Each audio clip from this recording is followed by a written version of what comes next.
এগুলো নামাজের দোষ ধরবে, যেমন এমন করে দোষ ধরবে ভাই, তারা এমন কিছু কথা বলবে, তাদের যে কথাগুলো বলবে এগুলোর উত্তর দিতে আপনারা পারবেন না। তারা এত যে মানে কিছু কিছু যুক্তি দেয়।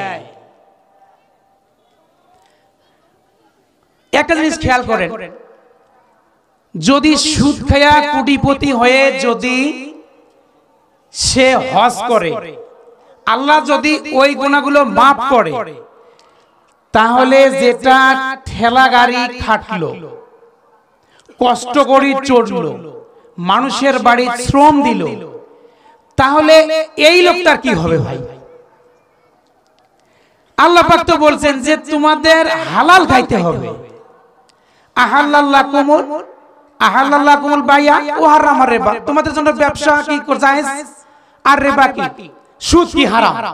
আবার সুদখোরেরা বর্তমানকার দেখবেন যে প্রতি মসজিদের মধ্যে এদেরকে স্থান দিবেন সেক্রেটারি, আবার দেখবেন যে এরা কমিটি, এরা দেখবেন মোড়ল।